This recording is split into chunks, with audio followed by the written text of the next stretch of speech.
Welcome to the Monday Monologue. You always say better late than never. So, kits. That's what draw you to this video, right? So, yeah, it's not me making a kit. And I've talked to y'all before. I'm just not really interested in doing that. Here's the main reason. Look at this manual. I mean, this is like pretty small print. It's got all these pictures and diagrams of showing you how to put everything together. I can't do this. I mean, it would take me a lifetime to come up with a manual on how to assemble one of my amps. And I've said before, the customer support that would be necessary, people mailing me back amps that are half assembled or blowing fuses and they've got two wires crossed and it torched a bunch of the components, I just not interested. But a lot of you guys have asked me about these elect kits or LE kits or however you want to pronounce that, and I get emails about them all the time. I met Victor King from Canada at the Tampa show and heard this new push-pull monoblock, the TU8888, and he was running it with KT170 tubes, and I believe that it could use anything from a KT88 up to a KT170. So we'll get into that later. I know he's going to be pissed if he finds out I don't use KT170s in it, but he'll get over it. He did send me the two driver tubes that he says he thinks sounds the best in this amp. He sent the audio note resistors that he likes in this amp. Sent me some silver solder, all that kind of stuff. I've got some AST silver wire that I'm going to use in appropriate places. Going to do all the, kind of upgrades.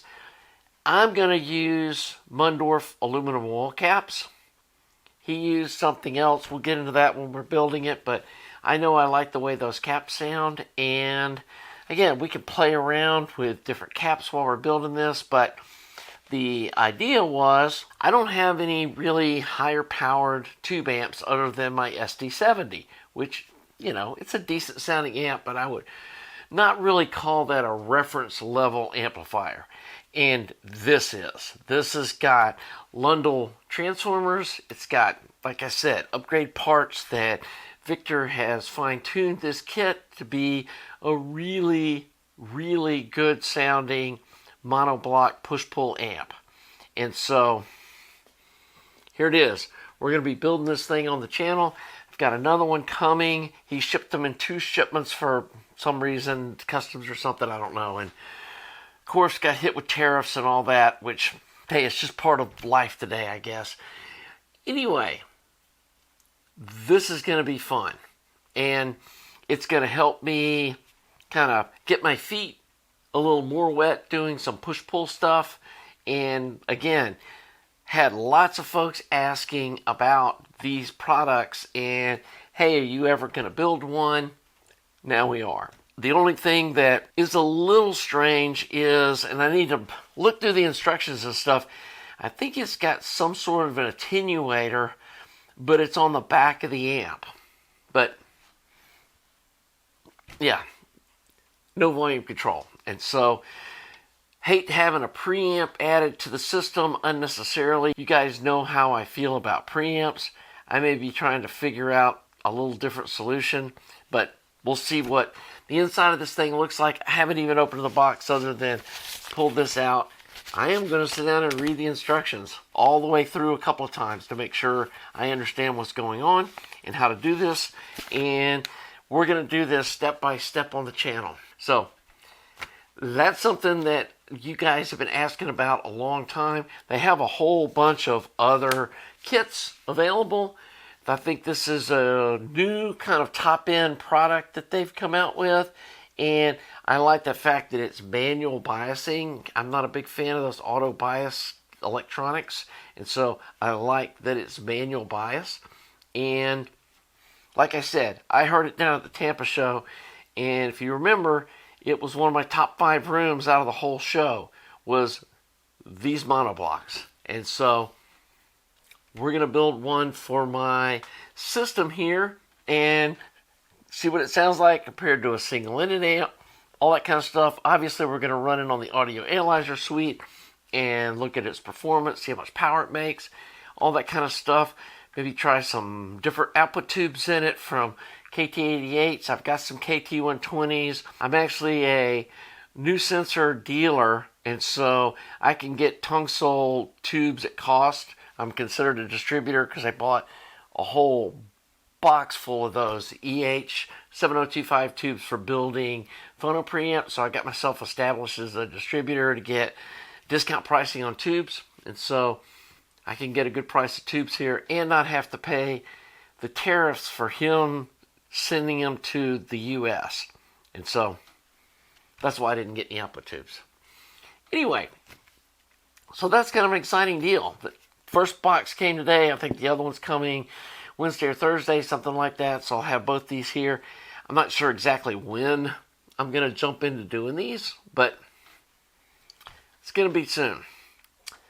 Another thing interesting, I talked to a viewer that called me today about 2A3, 300B amp sort of stuff, and he was telling me about sending his Denon Phono cartridge off to, I think it's the Needle Doctor.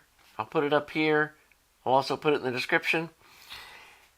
He does a boron cantilever micro line or micro ridge stylus upgrade to those cartridges for like $400, and that's kind of the going rate to do a boron cantilever upgrade to a moving coil cartridge.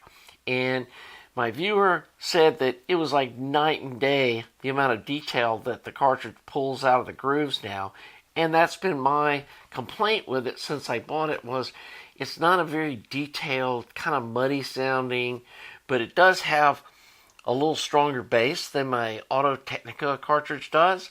And so I'm hoping to maybe get the best of both worlds. I did try and bought a Dynavector 20X2 cartridge and been listening to it after it broke in. Kind of the same deal. It's got an aluminum cantilever and it just doesn't quite have the detail that AT OC9 XML has with the boron cantilever. And so, who knows, maybe sending that out to him to have it retipped as well. But we're going to try this. Mine's a Denon 301-2. And that's what my viewer also has, the exact same cartridge. And this guy that I talked to on the phone out at this Phono retipping place said that it's a night and day difference. So we'll be reviewing that soon, about that retipping service and what I think about that, sound of all that. Tomorrow, my Mishi Q5 is supposed to be here. I'm super excited about that. And then I have one more big announcement purchase from Xpona, and we're going to save that for next week. But I think it's also going to be a game changer for my system.